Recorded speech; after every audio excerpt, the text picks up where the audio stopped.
Hello, and welcome to Studio 420 at the Father Ryan Arts Center of Focus on Renewal. I'm your host, Jim Critchfield, and the program director at the Arts Center, and I want to invite you to explore the many opportunities we have waiting for you, from theater, music and dance, to visual arts, and many other creative arts. The Father Ryan Arts Center, located in the heart of McKees Rocks, only minutes from Moon Township, serves the entire region of the western Allegheny County region, and the people who want to explore their artistic development through classes, workshops, and performances. The Father Ryan Arts Center's mission is to inspire, empower, and enlighten through the arts, which we accomplish through providing professional, high-quality instruction and performances. We also have a beautiful state-of-the-art theater and a wonderful lobby cafe area for parties, meetings, events of all kinds.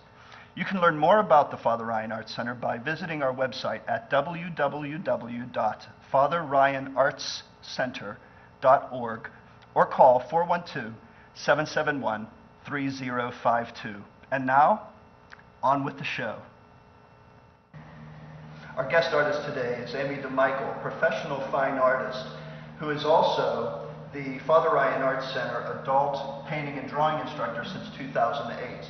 Amy is also a third-generation resident of McKees Rocks. Hi, Amy. Hi, Jim. Welcome. What are you going to share with us today? Today I'm going to be painting a landscape scene from outside the studio I teach, from Studio 3, right here on Charters Avenue. Wonderful. I remember one class I offered the students the opportunity to paint the landscape scenes from the views within the windows. And as everybody went to their window, I went to the one in my studio where I teach. And as I'm looking out, in about 10 minutes I did a painter's sketch. I took some burnt sienna paint and I painted the whole view from outside Studio 3. Took it back to the easel. I'm looking at it and I'm thinking, McDonald's is all in the foreground. McKees Rocks isn't all about McDonald's. So my eye went directly to the back. The church caught my eye. And as I'm looking and looking, I brought my sketchbook with me. And my sketchbook is something I practice every day. An artist should always sketch in their sketchbook every day. It develops your artist style. In my sketchbook, I wanted to capture the essence of the town I grew up in.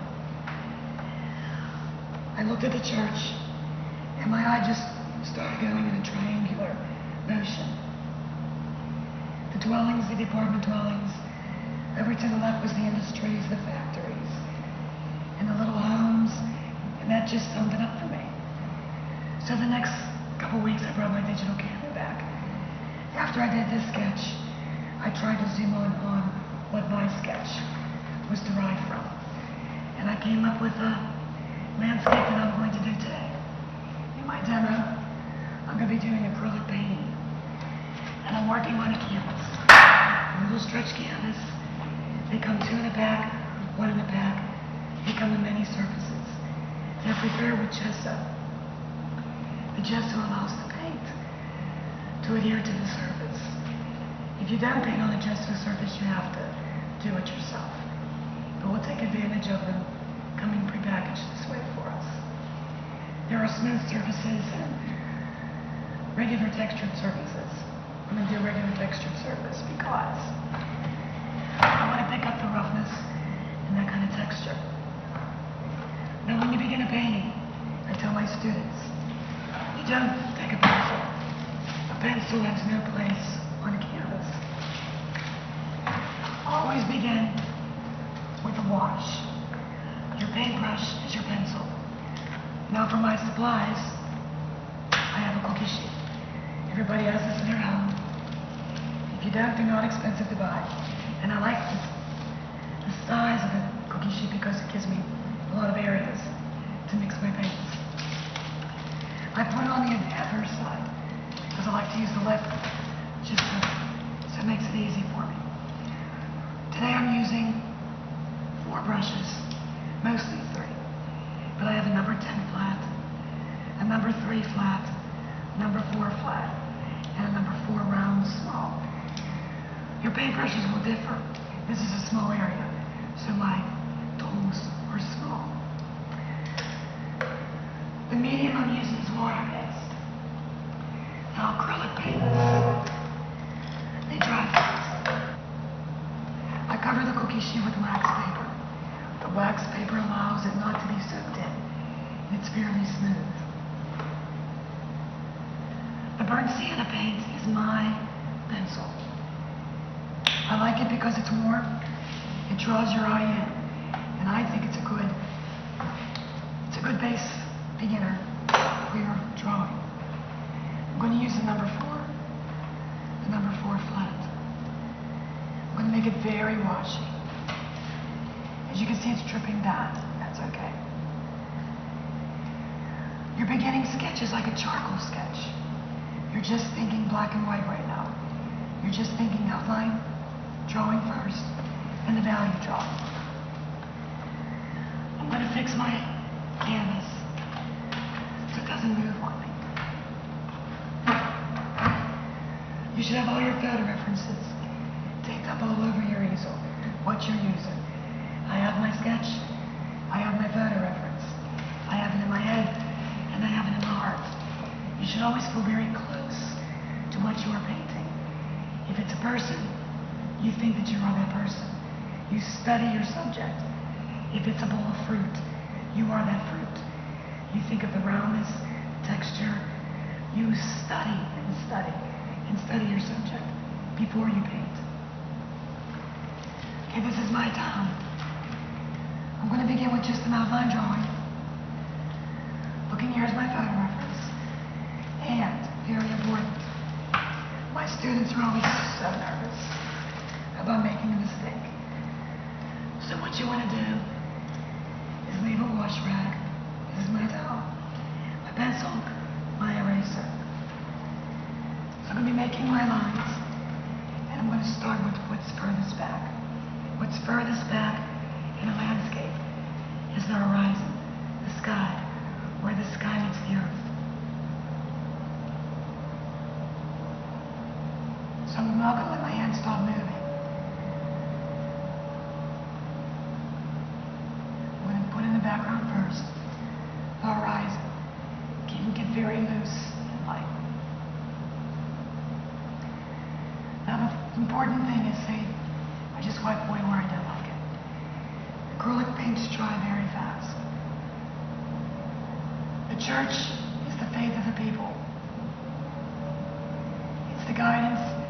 It is just nestled in all these trees. And it watches over the people, and it gives the people the perseverance to go on with their daily lives. I'm keeping my eye on my subject at all times.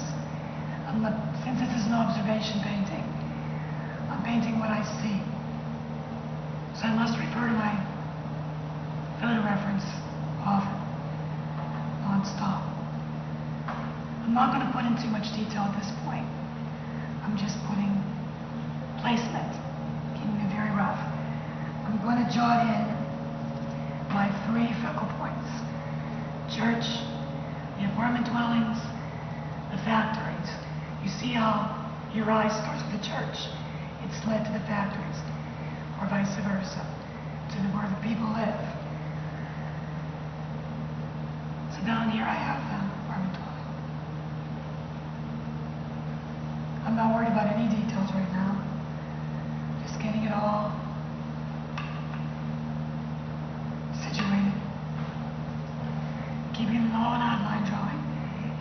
light. Not worried about mistakes. You worry about mistakes, you're going to mess up. Just like someone who's going to go up to home plate. You think about striking out, you're going to strike out. You just got to enjoy what you're doing, love the subject, and really want to capture what you see.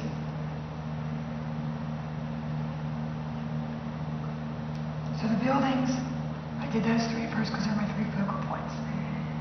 What's farthest away is the trees. Very rough. And that's too dark at this point, so I'm going to take it out. Keeping it very washy. Got the trees. There's actually a school right here. Lots of trees.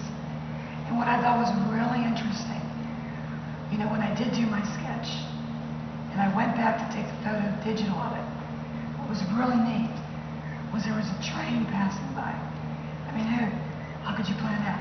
So that was really neat, so I want to put that train in my painting. So right now it's all outline drawing. Fake street lights, lamps. This is all to give definition to the artist what he's painting. Painting is building up. When you paint a picture, you build it up. Painting is the opposite of sculpting. Sculpting, you go into the surface. Painting, you bring out, you carve it out with all your colors. So my students will always hear me say that. Okay, I'm back to the church. I just noticed I forgot to put that in, so I'm going to put that in. Now, that's another reason for working light. Because I can darken my areas I want to go over later. Without any problem. Just wipe it away. See how that works as your eraser? There we go. So you're eventually building up everything. Keeping an eye. Your subject measures within itself. You can see where certain lines intercede with other lines.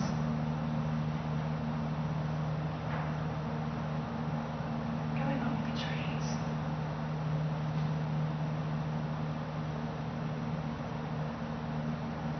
And still you have more factories in the back. So it's a town that many people worked. They worked hard all their lives. And for that reason, I'm just going to make up out of my head.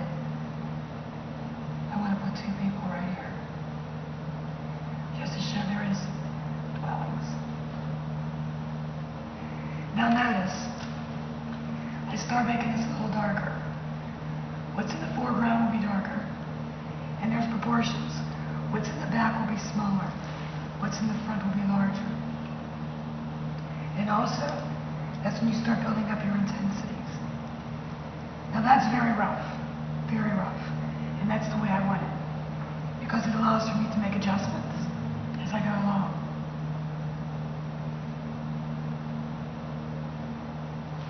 And you notice too, the paint will bead.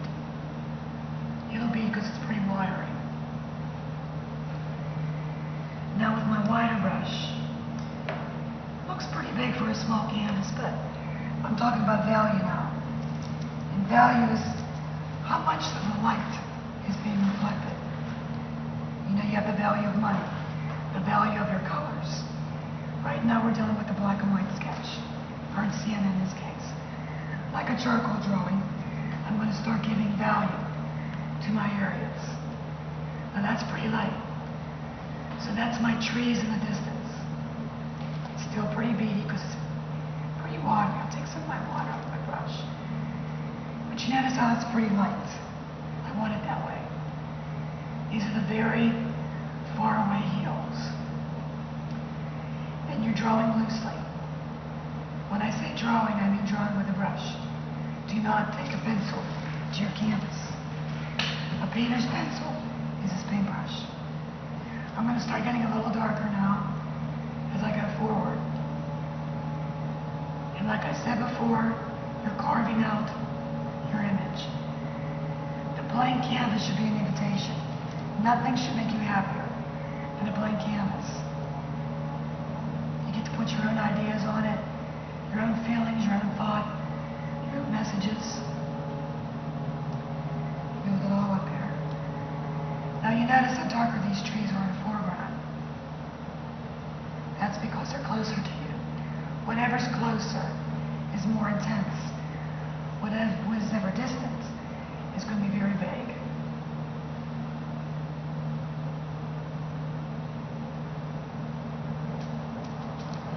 I'm not keeping a lot of paint on here because acrylic paints will dry fast. You keep your rag in your hand at all time, just to make everything accessible to you. As I go along, I like to just set my pail up here so I don't have to worry about holding it. I don't want to worry about it. I don't want to worry about anything other than painting my picture. I'm just going to redefine things.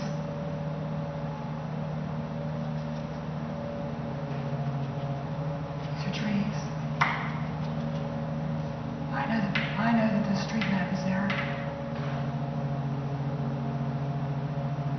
While that's drying, I'm going to give some value to my sky. Now the time of day and your light source are crucial. The time of day that I would use this as a reference was during my class hours, between 10 and 12.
On the complete opposite side of my palette, because this is very warm, this is very cold.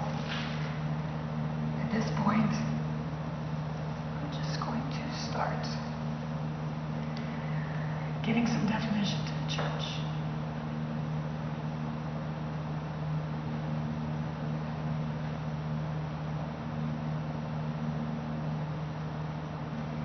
Maybe adding in a little bit more where the shadows are. Now you can see how the blue is very strong. Blues are cold and they will recede. They will draw back. They will draw your eye back. The warm colors will come towards you. These two colors here are really valuable in studying. Even when you study, like in sketching, it's really nice to do quick studies and long studies using just these two colors, because they'll become familiar to you. It's now where I can see I need to make some adjustments, and I'll do that.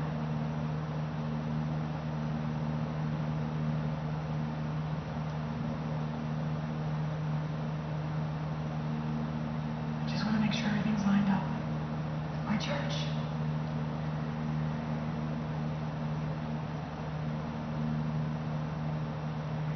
Now this painting's a real long way from being finished. Sometimes paintings take days, hours, months, sometimes longer. as I have this much going for me, I only have so much time to show you anything. I'm going to add all my colors to my palette at one time.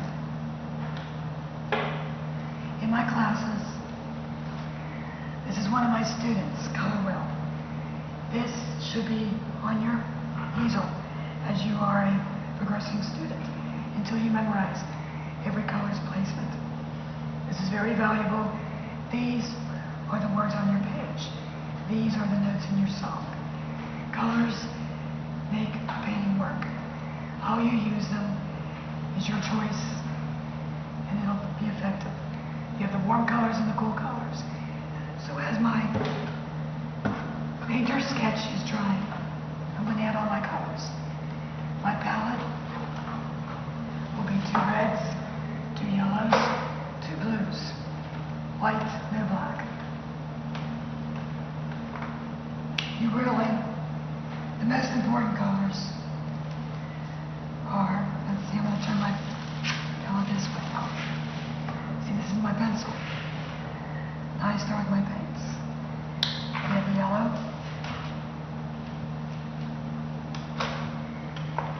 This is a primary color you will need. The yellow, the ultramarine blue, and alizarin crimson. If you don't have all the other colors, these 3 colors are your most basic. You can make almost every color out of these, but I'm going to add other colors right now. 2 yellows, yellow deep, cadmium yellow deep. My 2 reds are alizarin crimson and cadmium red. My 2 blues are ultramarine blue and cobalt blue. Cobalt blue is lighter, so these colors going down get to the dark. These colors going up go to the light. I'm just going to wipe this away. The cobalt blue is brighter. Cobalt blue has more green in it. Now the 2 greens I have are phthalo green, which has some blue in it. It's a green that recedes. Coming up, back up to the warm emerald green, which has more yellow in it. Now for my other color I like to choose to paint with is dioxazine purple. The dioxazine purple I'm going to put way over here. So you can see right here, they're very bright. They're warm and they tend to be down to the dark. So these will come out towards you, they're warm. These ones will slowly get light again, but the deepest goes up to the dark. I don't use black. For my black, I like to use ultramarine blue and alizarin crimson, just to get that deep darkness. Okay, now your sketch is sort of dry, but not all dry, but it's almost dry. That's the advantage of working with acrylics. That's why I like them. I did work with oils at one time, but I just chose to work with acrylics because they were less smelly and less messy, but you know, I'm thinking of going back to oils, but right now we're doing acrylics. I got water in the middle. I'm going to get my cobalt blue. Remember, the sky is the furthest thing away. And since it's so far, I want to keep it nice and light. Got one color. Well, one color is white. White is actually all the colors reflected into one, but I'm going to put it right in the middle. Right. When you want to make a color reflective, you don't want to add white to it. You want to add another color to it. Because white will always dull your color. It'll make it less effective. Your colors will never be more brighter than they are coming out of the tube. If you sew your complementaries, will work for you there too. But right now we're going to do the sky just so I can get something to show you. Making it very light. I'm still going to keep it pretty washy. By washy I mean very transparent, because I want to see the burnt sienna under it. I want everything to be seen underneath. I want to choose what I want to let you see. Now you see, when I go over the burnt sand, you see right away, see how that sky is darker up there? And I want it that way. That's why I did it. I'm doing strokes all different ways. I'm keeping the sky nice and light. Now remember, I'm even going to go right down to my trees with this sky color and start pushing my trees in the background. I didn't go over every area in the white sky. I pull out from the edge of my paints, very little bit at a time, keeping my layers transparent so you can see underneath, because I'm building it up. Like I said, painting is bringing outward, sculpting is going inward. So I'm going to build this up hot towards me. I'm going right over my trees with my sky color, right in the back of the church. Because when I get colors on top of the church, that back is going to push my church forward. Now in my sky, and when you're wearing clothes, when you paint, I wipe myself all the time. You got to keep your clothes messy, because you don't want to have to worry about staying clean. You just want to keep your mind on your subject. Because I love to paint. My painting keeps me sane. Next, I'm thinking about the sky. So I'm going to grab a little bit of Limestone Crimson, very washy, going to the other side of my white paint. And I'm just going to throw some of this nice pink back here. Just for the fact that I want to keep it warm. Around the church, I want to keep it warm. Because I'm going to be making it cool later. While I have it on my brush, I'm just going to throw some down here. You jump all over your canvas as you're painting. All the colors in your sky will be down below. Okay. That's pretty dark. I'm just going to lighten that up.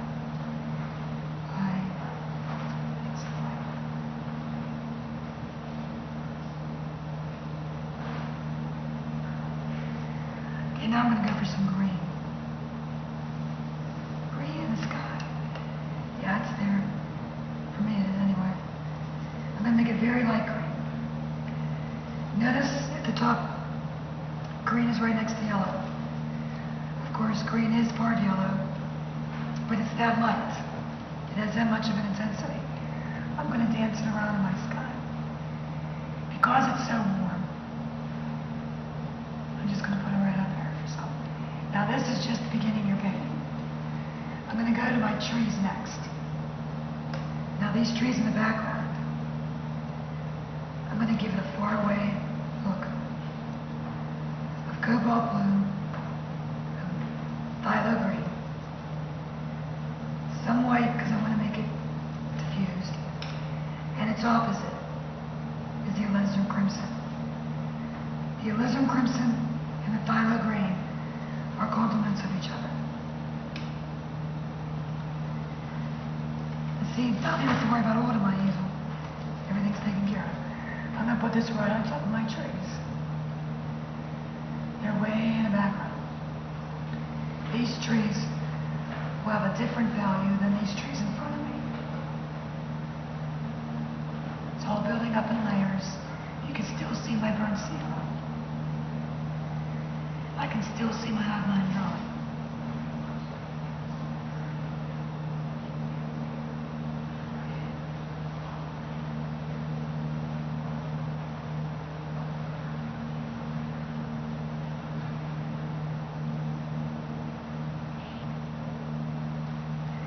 So at this point, there's not much else I can show you because it would take me hours, even a day or a week or two, to finish what I've done. The final product of this painting is actually right here. This is what the final one will look like after you build up all your values, your depths, your intensities. This is the McKees Rocks, the town I was born in. And this actual painting is being offered at the Art on the Rocks online auction. I believe it's in October. This class upcoming that I am teaching at the Father Ryan Art Center is suburban landscape painting. And I'll be teaching you to do such a painting as this. So, I was glad to be a part of this, and I enjoyed it.